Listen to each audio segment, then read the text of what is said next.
My parents actually adopted me, and when I met a person who looked exactly like me, we turned out to be biological twins and decided to find our biological mother. I grew up in a modest, blue-collar family where both of my parents worked tirelessly to make ends meet. My mother was a nurse, pulling double shifts at the local hospital, while my father was a mechanic who spent long hours in the garage, fixing everything from cars to farm machinery. The work was physically demanding and kept them busy for most of the day, but despite their long hours, the love they poured into our family was unmistakable. I had an older sister, Brenda, who was 2 years ahead of me, and we were as close as siblings could be, even though our personalities were quite different. Our family was well known in our small town. People admired the bond we shared, especially considering the challenges we faced. Even though money was often tight, our house was filled with laughter and love. We went to church every Sunday without fail, and our faith played a significant role in holding us together. Our small congregation was more like an extended family, and my sister and I grew up surrounded by people who cared deeply about us. Brenda, with her strong-willed personality, always took the lead in everything. She was outgoing, fearless, and never hesitated to speak her mind. She had big dreams of leaving our small town and making a name for herself, but life had other plans for her. After just a year at a state university, Brenda met Jim Lawson, a firefighter with a steady job and a heart of gold. The two of them quickly fell in love, and before we knew it, Brenda decided to drop out of school and marry him. My parents were a little taken aback by her decision, but they supported her wholeheartedly.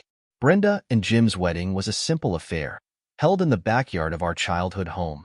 The whole town turned out for the event, and it was clear that everyone thought they made the perfect couple.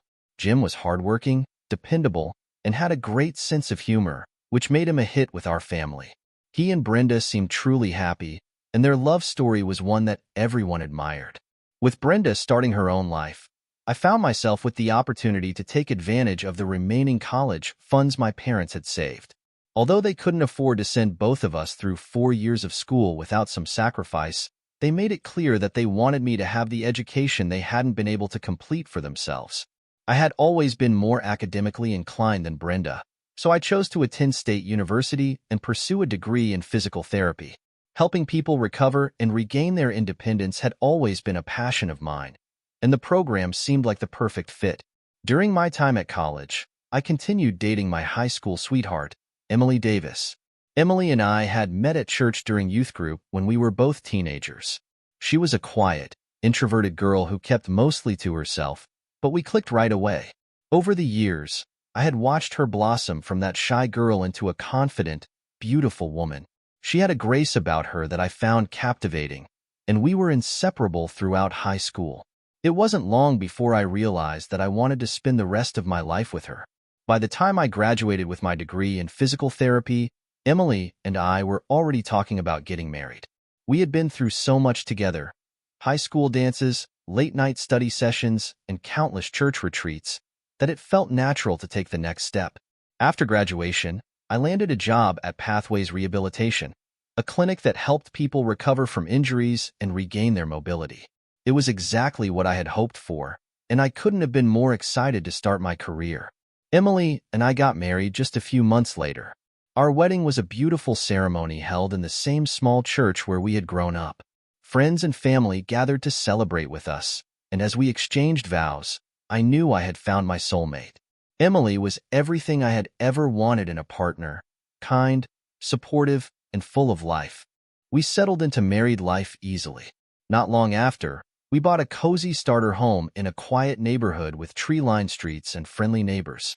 It was the perfect place to start our family. Over the next few years, we had 3 children: Sophie, our eldest, who was 6, Lucas, our energetic 4-year-old son, and little Ava, who was 3 and already showing signs of being just as spirited as her older siblings. Our lives were busy, but they were good. Emily had taken a break from her job as a preschool teacher to focus on raising the kids, and I threw myself into my work at the clinic. My days were spent helping people recover from surgeries and injuries, and there was something incredibly rewarding about watching patients regain their independence. I loved my job, but as much as I enjoyed the work, there was nothing I loved more than coming home to my family at the end of the day. We had recently moved into a beautiful new house, a step up from our starter home. It was a spacious $625,000 property in an area known for its excellent schools and tight-knit community. The house had a big backyard where the kids could run and play, and Emily had already started planting a vegetable garden along the fence line. It felt like we were living the American dream, happy, healthy, and surrounded by love. One morning, as I walked into the clinic, I was greeted by Rachel, one of my coworkers. Rachel had a playful sense of humor and always found a way to make the start of the day a little brighter. "Look at you, right on time as usual," she teased as I set down my bag. "I'm starting to think you live here." I laughed and shot back, "Well, I have to leave Emily behind every morning, but at least I've got you to keep me on my toes." Rachel grinned and launched into a defense of her beloved cat, Oliver, whom she often treated like her own child. "At least Oliver is loyal. Unlike you, ditching poor Emily every day." We both laughed, and I asked about the day's appointments. Rachel went over the schedule, listing off the patients I'd be seeing and what treatments they'd be receiving. It was a full day, with appointments back-to-back, but that was typical for a Friday. Then, out of nowhere, Rachel asked me the strangest question. "Hey, how did you manage to get back from Los Angeles so fast?" I stared at her, confused. "Los Angeles? What are you talking about?" She gave me an incredulous look. "I saw you on TV last night at a movie premiere. You were all dressed up and speaking with a French accent." I laughed, shaking my head. "You must have me confused with someone else. I was here, in North Carolina, the whole time." Rachel wasn't convinced. "No, I swear it was you. The movie was called Flickering Lights, and they introduced you as Jean DuPont. You even had a little mustache." At this point, I was genuinely puzzled. I had never heard of this actor or this movie, but Rachel seemed so certain. "I guess I must have a doppelganger," I said with a shrug, brushing it off as a strange coincidence. But as the day went on, I couldn't shake the feeling of curiosity. During my lunch break, I decided to look up the movie and see if I could find this mysterious actor Rachel was talking about. When I finally found a clip of the premiere online, I was floored. The man standing on the red carpet looked exactly like me. He had the same build, the same face, even the same way of smiling, except for the mustache and the European accent. It was like looking in a mirror. That night, I showed Emily the clip. She was just as surprised as I was. "That's eerie," she said, her eyes wide with disbelief. "He looks exactly like you." We spent the rest of the evening poring over photos and videos of this actor, Jean DuPont. The resemblance was so strong that it was hard to believe we weren't related. Emily, ever the curious one, suggested that I reach out to him. "Maybe he's some distant cousin or something," she said, her eyes twinkling with excitement. "You have to find out." At first, I laughed it off. "It's probably just a coincidence. I doubt there's any connection," I said. But Emily wouldn't let it go. She was convinced there was more to the story, and as the days passed, I found myself growing more curious as well. 3 weeks later, Emily came rushing into the living room, practically bursting with excitement. "You're not going to believe this," she exclaimed, holding her phone out to me. "I reached out to Jean, and he wants to meet you." I blinked in surprise. "Wait, you contacted him?" She nodded, a big grin on her face. "I sent him a picture of you from our cousin's wedding, and he said the resemblance was uncanny. He's curious to meet you." Part of me was excited, but another part of me was apprehensive. I had always been close with my parents, and I didn't want to do anything that might upset them. The idea of meeting this actor, who looked so much like me, felt like stepping into uncharted territory. "I don't know, Em," I said slowly. "I think I should talk to my parents about this before we go any further." Emily, understanding my concerns, agreed. "Maybe we can show them a picture of Jean and explain the situation," she suggested. That evening, I drove over to my parents' house to talk to them about the strange discovery. As I sat down with them at the kitchen table, I felt a knot of nervousness in my stomach. I didn't know how they would react to the news. After some small talk, I finally broached the subject. "Mom, Dad, something really weird has happened. There's this actor in France who looks exactly like me. Emily reached out to him, and he wants to meet me." My parents exchanged glances, their expressions unreadable. Finally, My mother took a deep breath and said, "There's something we need to tell you." I stared at them, unsure of what was coming next. "You were adopted," my mother said quietly, her voice filled with emotion. "We always planned to tell you, but the time never seemed right. We adopted Brenda first, and when you came along, it was under a very tight deadline.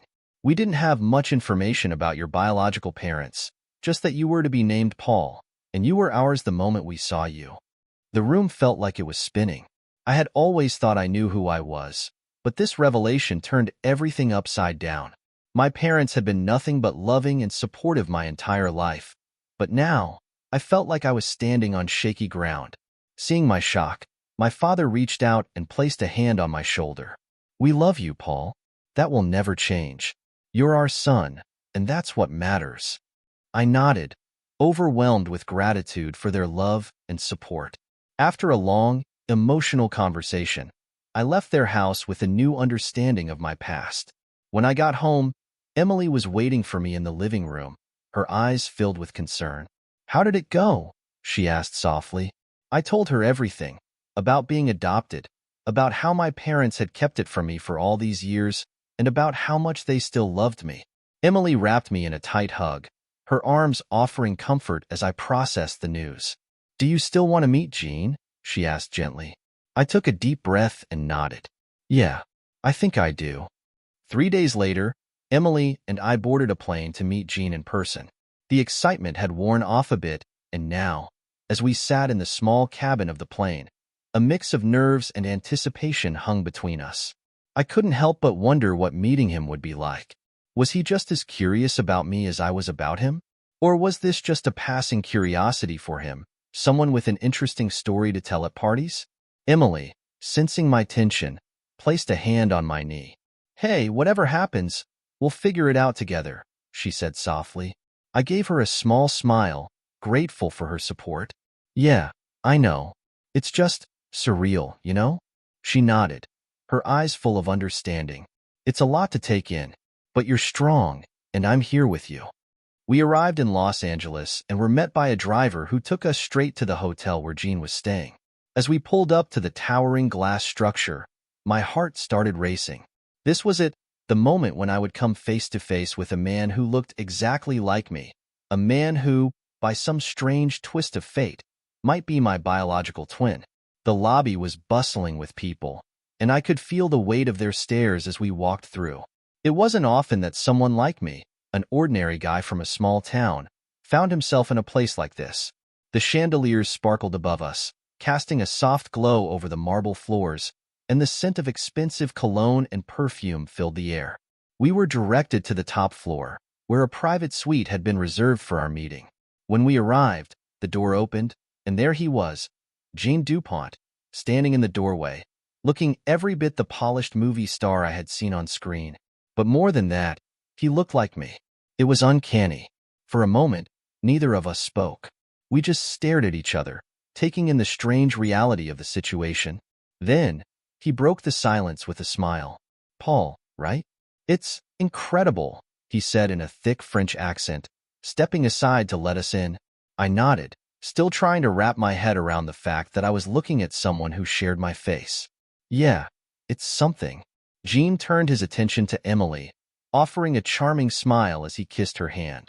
"And you must be Emily. A pleasure to meet you both." Emily blushed slightly at the gesture, but smiled warmly. "It's nice to meet you too, Jean. Thank you for inviting us." As we settled into the plush chairs of the suite's living room, Jean poured us drinks and sat down across from us. There was a moment of awkward silence before he spoke again. "I have to admit, when I saw your picture, I was shocked. I never expected to meet someone who looked so much like me." I nodded, finally finding my voice. "Yeah, I didn't expect any of this either. It's been a whirlwind." Jean leaned forward, his expression serious. "I don't know if you've been told, but I was also adopted. My parents were quite secretive about it, but I managed to dig up some old documents a few years ago. I didn't get much information, but it did confirm that I had a twin." I felt a chill run down my spine at his words. A twin. It was real. We were real. "I only recently found out I was adopted," I admitted. "My parents never told me, and I guess they didn't know much about my biological family either. But this changes everything. Gene nodded, his eyes filled with understanding. It's a strange feeling, isn't it? To suddenly learn that your life isn't what you thought it was. I glanced at Emily, who gave me an encouraging nod, and then I turned back to Gene. It is. But I guess now that we're here, we need to figure out where we go from here. Gene's face lit up with a smile. I couldn't agree more, brother. Over the next few hours, Gene and I talked about our lives. Despite growing up in different countries and living vastly different lives, we shared a surprising number of similarities. We both had the same tastes in food, enjoyed the same types of movies, and even had similar habits, like how we both wrinkled our brows when we were deep in thought or how we both cracked our knuckles when we were nervous. Emily sat quietly, listening to our conversation with a smile on her face. She had been right. There was more to this than just a passing resemblance. This was real. Gene and I were connected in ways I had never imagined. As the evening wore on, Gene suggested that we take a DNA test to confirm what we already suspected. I agreed, and before we left the suite, he had his assistant, Isabel, set up an appointment with a lab for the next day. The next morning, we met at the lab, and after the tests were done, we spent the day exploring Los Angeles together. Gene took us to some of his favorite spots, the Hollywood Hills, a famous French bistro, and even the set of the movie he was currently filming. It was a whirlwind day, and by the end of it, Emily and I were exhausted but exhilarated. That night, as we sat in our hotel room, Emily curled up beside me on the bed. "So, how are you feeling about all of this?" she asked, her voice soft. I let out a long breath, staring up at the ceiling. Honestly, I don't know. It's a lot to take in. I mean, I just found out I have a twin brother who's a famous actor. It's surreal. Emily nodded, resting her head on my chest. I can't even imagine what it must be like for you. But whatever happens, we'll figure it out together. I smiled, grateful for her unwavering support. Yeah, we will.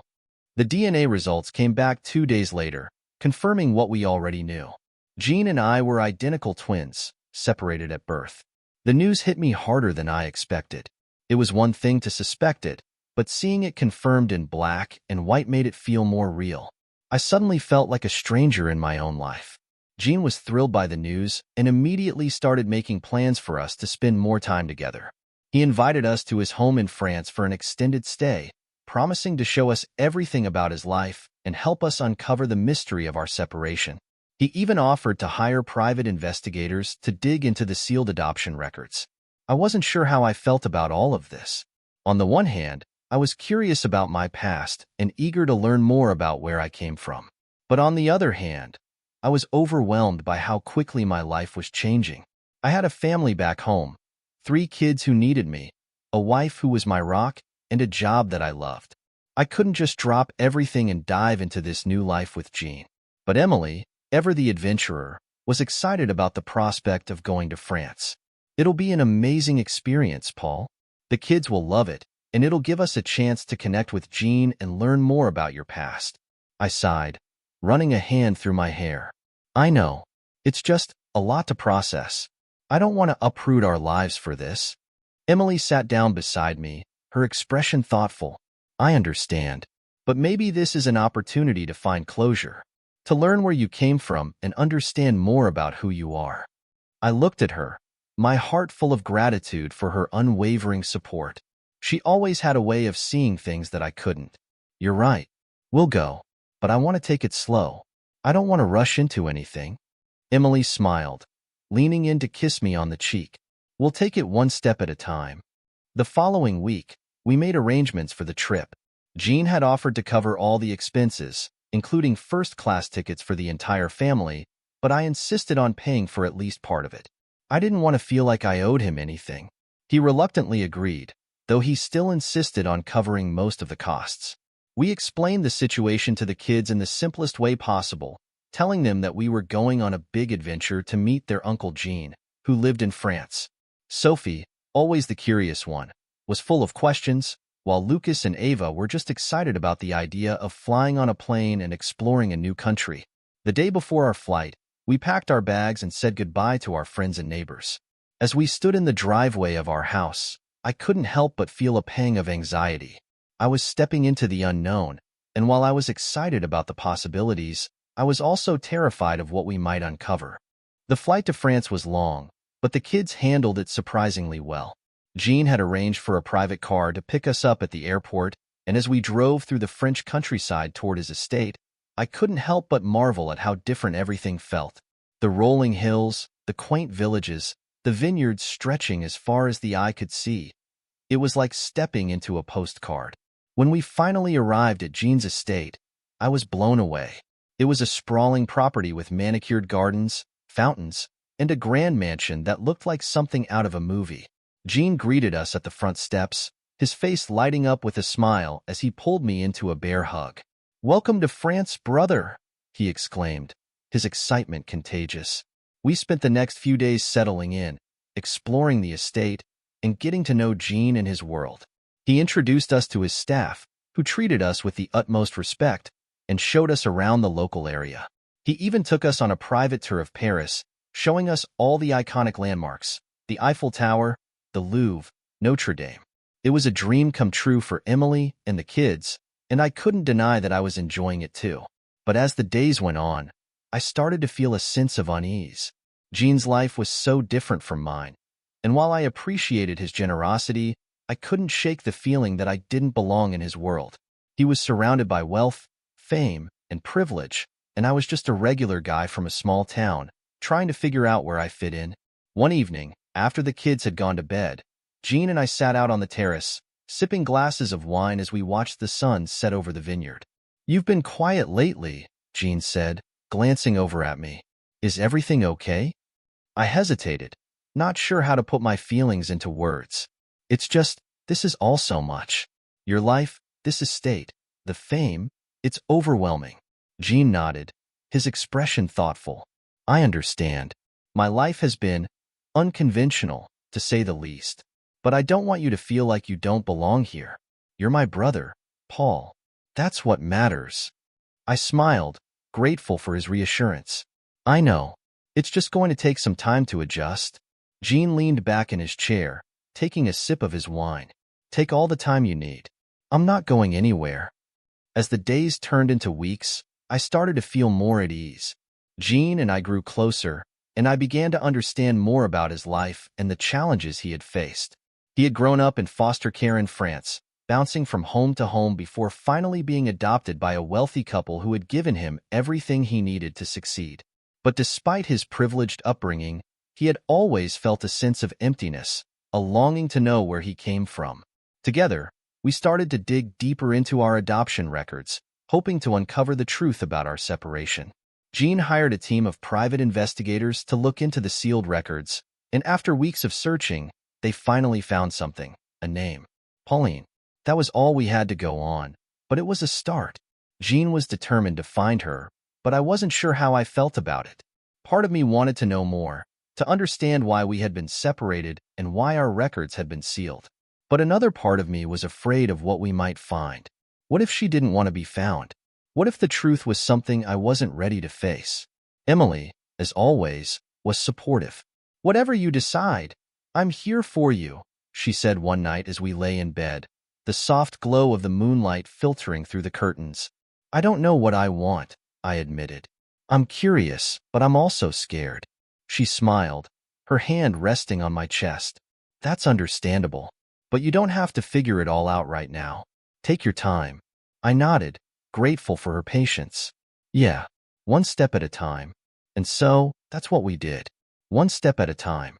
As the search for Pauline, the one name we had uncovered, intensified, life in France began to settle into a rhythm.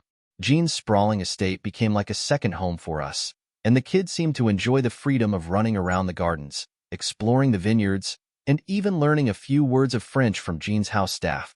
Emily, always ready for an adventure, had completely embraced this temporary life abroad. She spent her days planning little excursions into nearby towns, and in the evenings, we'd all sit down to dinner with Jean, laughing over good food and wine. But despite the comfort and beauty surrounding us, I couldn't shake the undercurrent of uncertainty that had settled into my chest. Meeting Jean and discovering that I had a twin had rocked my world. I found myself thinking constantly about this mysterious woman, Pauline, and the circumstances that had led to our separation. Why had she given us up? Had she been forced to? Did she regret it? Or had she simply disappeared without a thought about us? Jean, on the other hand, was determined to press on. He had thrown his resources, financial and personal, into the search with single-minded intensity. "We'll find her, Paul," he said one evening over dinner. "It's just a matter of time. I've got the best investigators working on it, and we've already made progress." His optimism was contagious, but I couldn't bring myself to share it fully.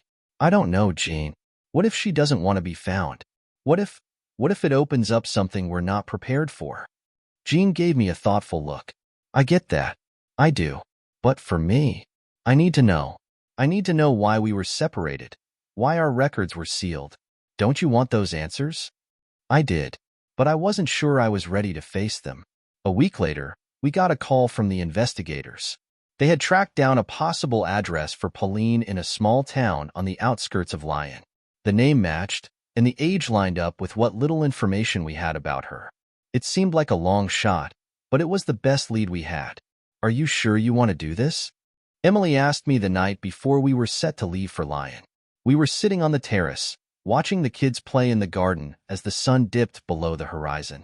I sighed, rubbing my hands over my face. "I don't know. Part of me feels like I have to, but the other part of me is terrified of what we might find." She leaned into me, resting her head on my shoulder. "Whatever happens, you're not alone. I'm here, and we'll face it together." The next morning, we packed our bags and set out for Lyon. The drive was long, and the closer we got to our destination, the quieter Jean became. I could tell he was as anxious as I was, though he hid it well behind his usual charm. Emily sat beside me in the car, her hand resting on mine, offering silent support. When we arrived at the small, unassuming house at the edge of town, my heart was pounding in my chest. The house was modest, with faded shutters and a small garden out front that looked like it hadn't been tended to in a while. There was a sense of quiet stillness about the place, and for a moment, I wondered if anyone actually lived there. Jean turned to me, his expression serious. "Are you ready?" I wasn't, but I nodded anyway. "Yeah, let's do this."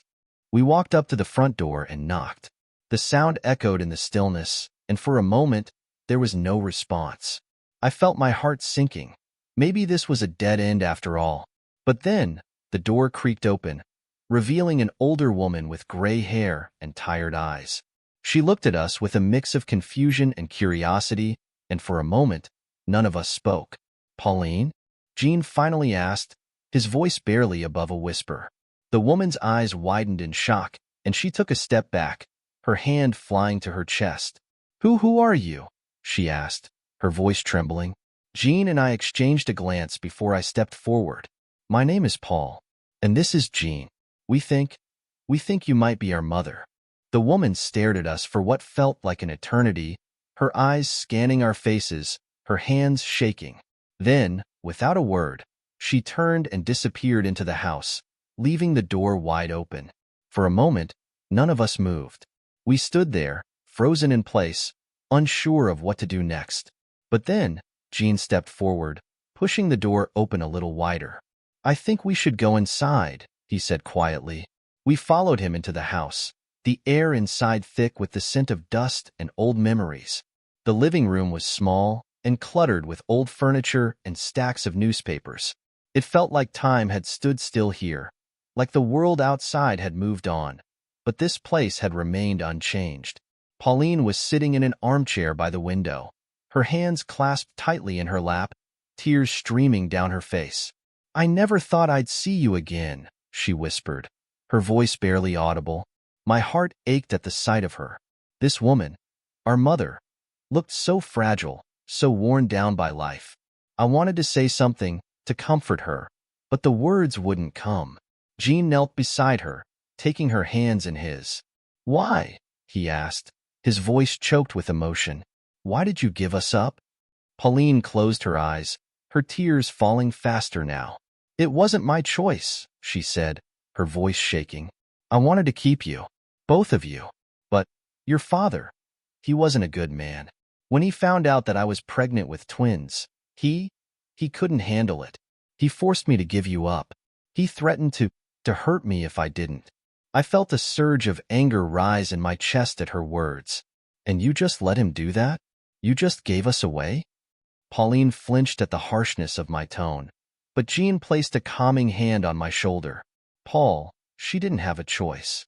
I tried to find you, Pauline said, her voice breaking, but the adoption was sealed, and I had no way of knowing where you went. I thought about you every day. I prayed that you were happy, that you had good lives. Jean squeezed her hands. We did. We had good lives. But we always wondered where we came from, why we were separated. Pauline looked up at us, her eyes filled with regret. I'm so sorry, she whispered. I'm so sorry for everything. The room was silent for a long time, the weight of her words hanging in the air. I didn't know what to say, what to feel.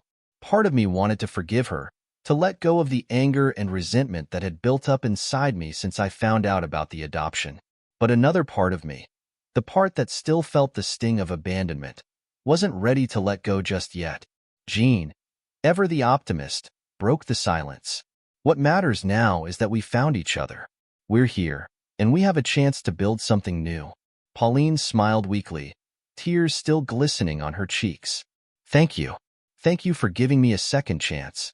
We stayed with Pauline for the rest of the day, talking about our lives, sharing stories, and trying to fill in the gaps of the years we had missed. It was a strange, bittersweet reunion, filled with both joy and pain. By the time we left, it was clear that our relationship with Pauline would take time to heal, but it was a start. As we drove back to the estate, I stared out the window, my mind racing with everything that had happened. I don't know how to feel, I admitted to Emily, who sat quietly beside me. She reached over and took my hand, giving it a reassuring squeeze. It's okay to feel conflicted. This is a lot to process. I nodded, grateful for her understanding. I guess I just need time. Back at the estate, Jean and I sat down for one last drink before heading to bed. So, what now? I asked, swirling the wine in my glass. Jean leaned back in his chair, his eyes thoughtful. Now we move forward. We've found our answers, and we can decide what to do with them. I looked at him, surprised by his calmness. You seem at peace with everything. He smiled softly. I've spent a lot of my life searching for something, for meaning, for connection. And now that I've found it, I feel whole. I know it'll take time for things to settle, but I'm ready for whatever comes next. I wished I could feel as confident as he did, but I was still wrestling with everything we had learned. Still, I knew he was right. We had found the answers we were looking for, and now it was up to us to decide what to do with them. In the weeks that followed, life began to return to normal, or as normal as it could be, given everything that had happened. We stayed in France for a while longer, enjoying the peacefulness of Jean's estate and spending time with Pauline, slowly rebuilding our relationship with her. It wasn't easy, but little by little, the walls between us began to come down. Emily and I talked about the future, about what we wanted for our family and how this new chapter in our lives would unfold. She had fallen in love with France, and I could see the appeal of staying here for a while longer. But deep down, I knew I needed to go back home. As much as I had enjoyed this adventure, I missed the familiarity of our life in North Carolina. I missed my job, my friends, and the comfort of our home. Eventually, the day came when we had to say our goodbyes. Jean, ever the gracious host, insisted on flying us back home in his private jet. As we stood at the entrance to the estate, bags packed and ready to leave, I felt a pang of sadness. Despite the ups and downs, this place had become a temporary home for us, a place of discovery, healing, and growth. Jean pulled me into a tight hug, clapping me on the back. You're always welcome here, Paul. Anytime. We're family, after all. I smiled, returning the embrace. Thanks, Jean. You know the same goes for you. Come visit us anytime. As we boarded the jet and took off, I watched as the French countryside disappeared beneath us, the vineyards and rolling hills fading into the distance. It had been an unforgettable journey, one that had changed my life in ways I never could have imagined. When we finally touched down in North Carolina, I felt a sense of relief wash over me. Home. It felt good to be back. As we drove through the familiar streets of our neighborhood, the kids chattering excitedly in the back seat, I felt a warmth in my chest. This was where we belonged. Over the next few months, life slowly returned to normal. I went back to work at the clinic, helping my patients recover from their injuries, and Emily resumed her role as a full-time mom, taking the kids to school, organizing playdates, and getting back into the swing of things. We kept in touch with Jean and Pauline, and while we didn't see them as often, the bond we had formed remained strong. As for me, I had found a sense of peace with everything that had happened. The questions I had carried with me for so long had been answered, and while there were still moments of doubt and uncertainty, I knew that I had gained something far greater, a connection to a past I never knew existed and a future filled with possibility. One evening, as Emily and I sat on the porch, watching the kids play in the yard, she turned to me with a soft smile. "You okay?" she asked, her voice gentle. I nodded, leaning back in my chair. "Yeah, I think I am." She took my hand, lacing her fingers through mine. "I'm proud of you, Paul, for everything. You've come a long way." I squeezed her hand, grateful for her unwavering support. "I couldn't have done it without you." As the sun dipped below the horizon, casting a warm glow over the yard, I realized that I had found exactly what I had been searching for all along: family, love, and the strength to move forward.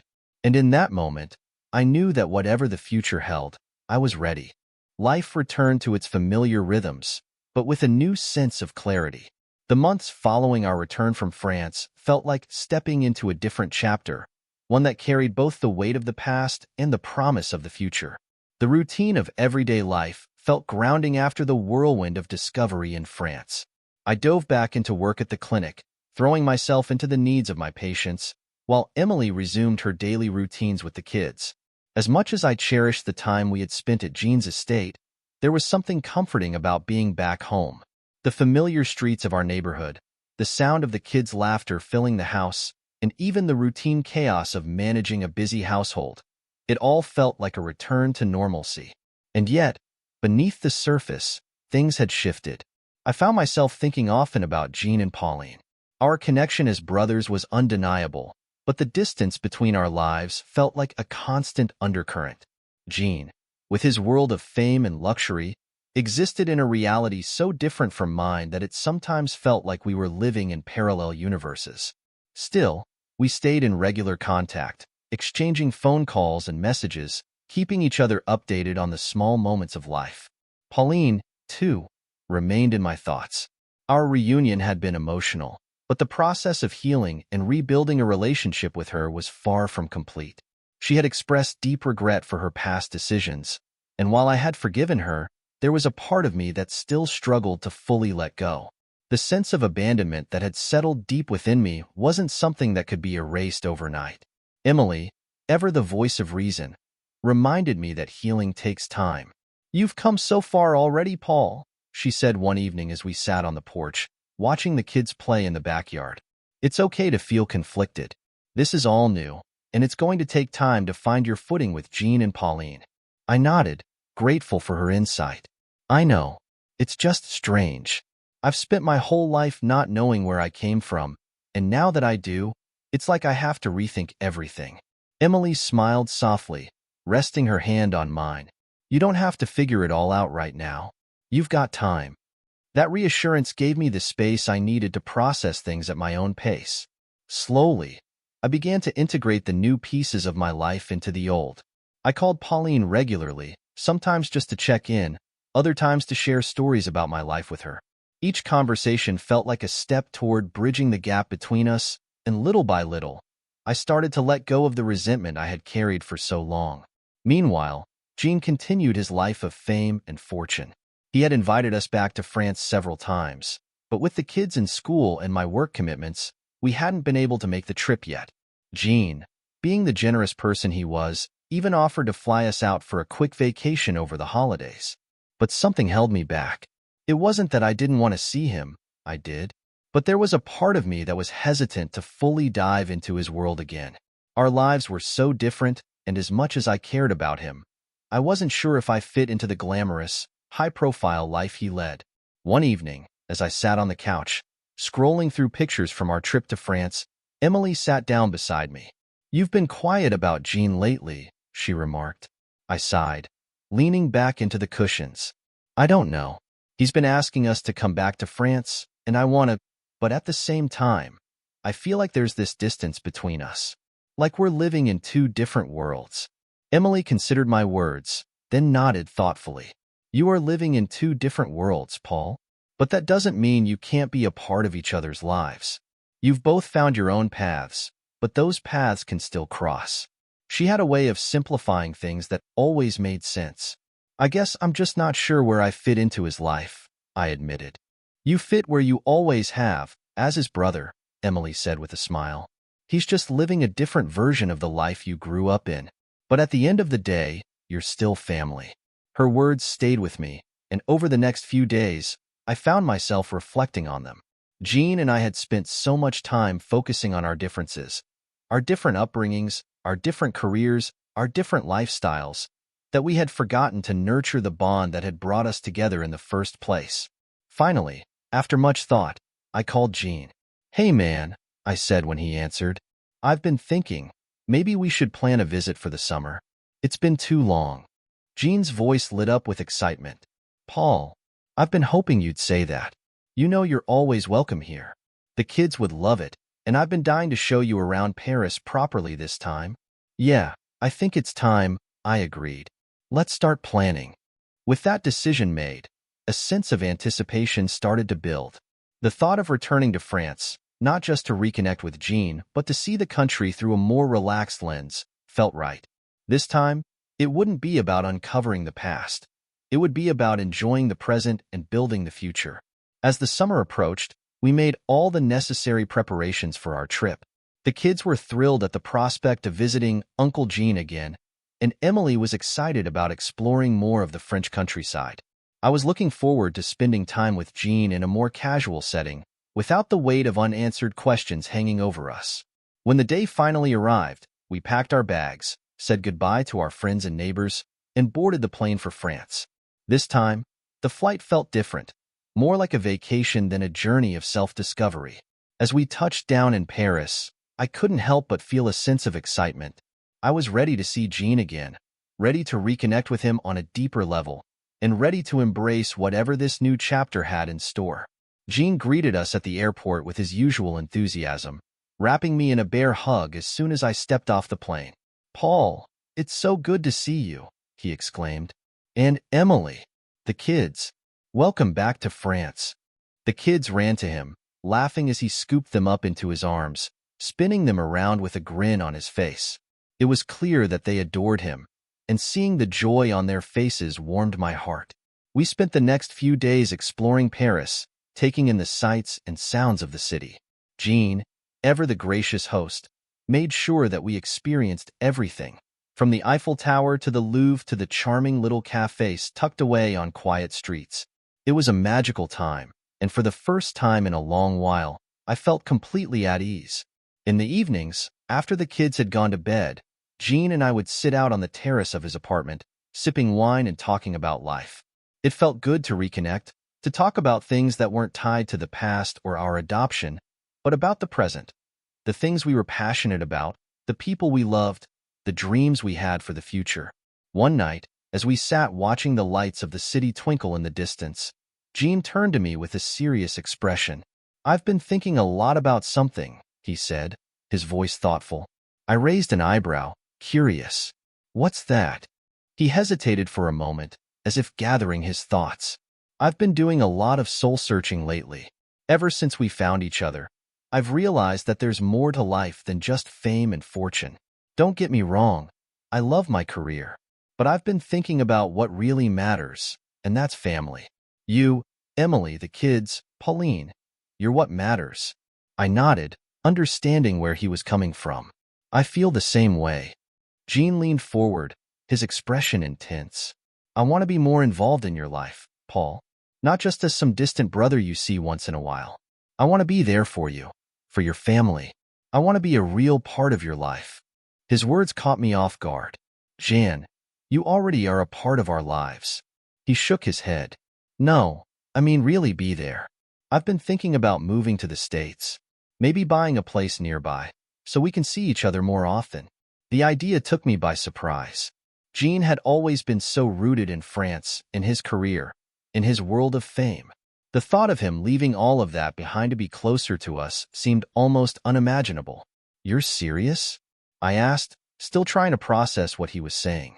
Jean nodded, his eyes earnest. "I've thought about it a lot.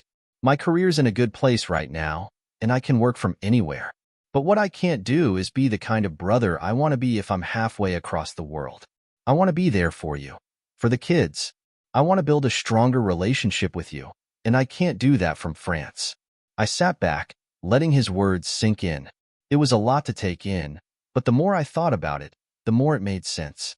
Jean and I had missed out on so much time together, and while we had made great strides in building our relationship, there was still so much more we could do. But at the same time, I couldn't help but feel a little apprehensive.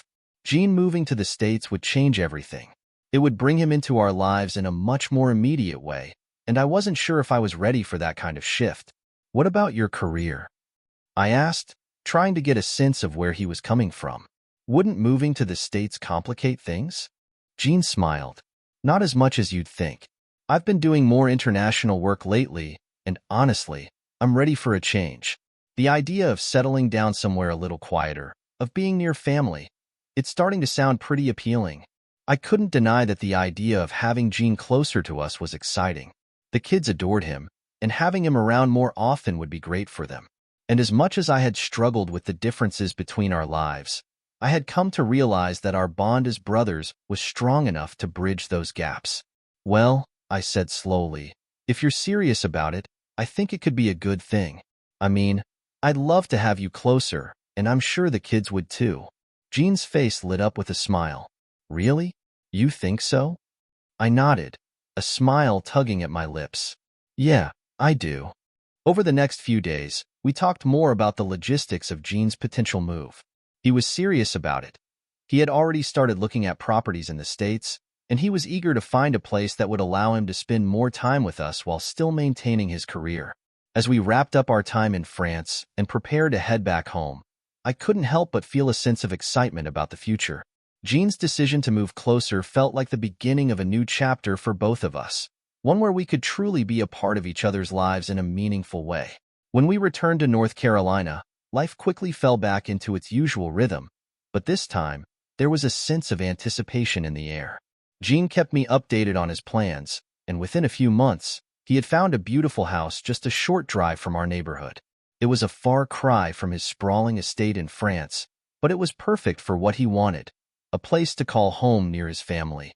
The day he moved in, we helped him get settled, and as I stood in the driveway, watching him unpack boxes, I felt a deep sense of gratitude.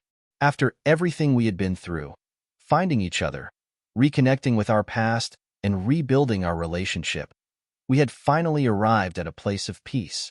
That evening, as we sat around a bonfire in Jean's backyard, the kids roasting marshmallows and laughing, I turned to him with a smile. "Welcome home, Jean."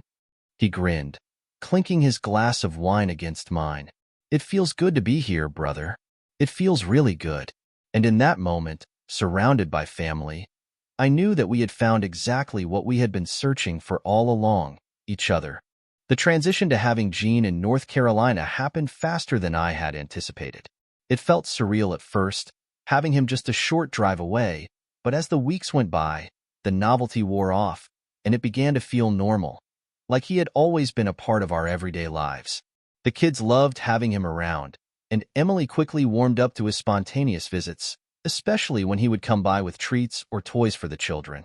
It wasn't long before our weekends turned into regular family gatherings at Jean's new house.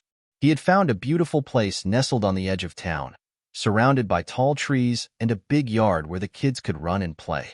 The house itself was more modest compared to his estate in France, but it was still luxurious, complete with a large, open kitchen where Jean loved to cook for us and a backyard that became the site of many weekend barbecues. As much as I had worried about how our lives would change with Jean living so close, I found myself enjoying it more than I expected.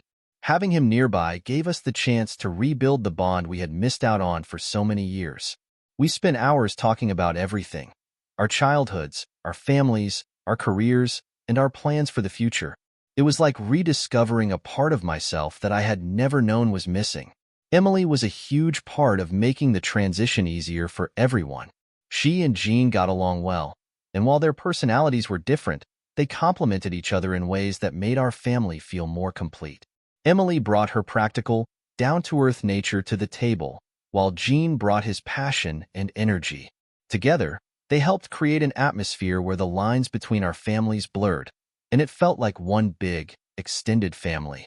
One Saturday evening, as we sat around the dinner table at Jean's house, I looked around at the people I loved, my wife, my kids, my brother, and felt a wave of gratitude wash over me. This was the life I had always dreamed of, even if it had come together in the most unexpected way. "Paul, you've got that look on your face," Emily teased, nudging me playfully with her elbow. I blinked, snapping out of my thoughts. "What look?" "That I'm thinking about how lucky I am look," she said with a smile. "I've seen it before." Jean grinned, raising his glass. "Well, if that's what he's thinking, I'll drink to that." We all clinked our glasses together, the sound of laughter and conversation filling the room.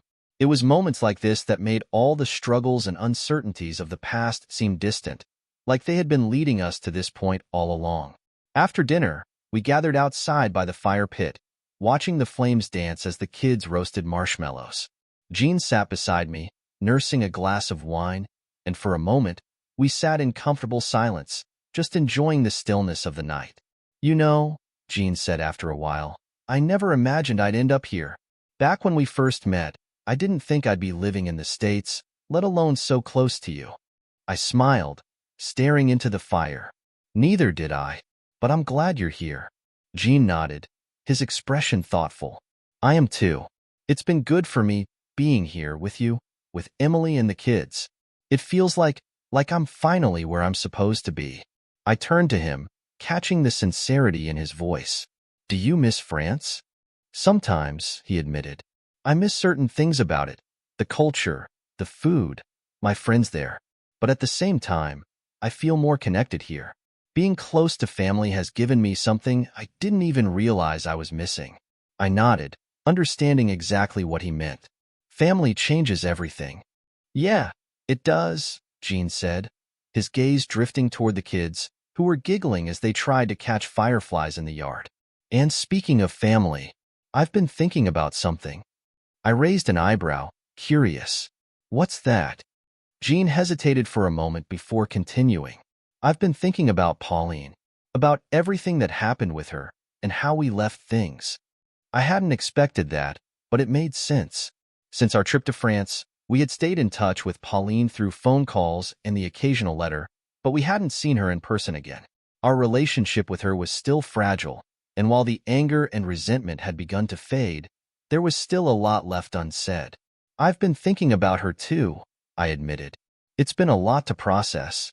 Jean nodded, swirling the wine in his glass. "I feel like we've made progress with her, but I also feel like there's more we need to do. I don't want to leave things half-finished." I glanced at him, realizing where this conversation was headed. "You want to go back to France, don't you?"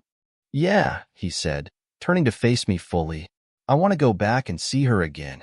I want to understand more about her, about what happened. I feel like there are still pieces of the puzzle missing." I took a deep breath, considering his words. "I get that. I do. But are you sure now is the right time?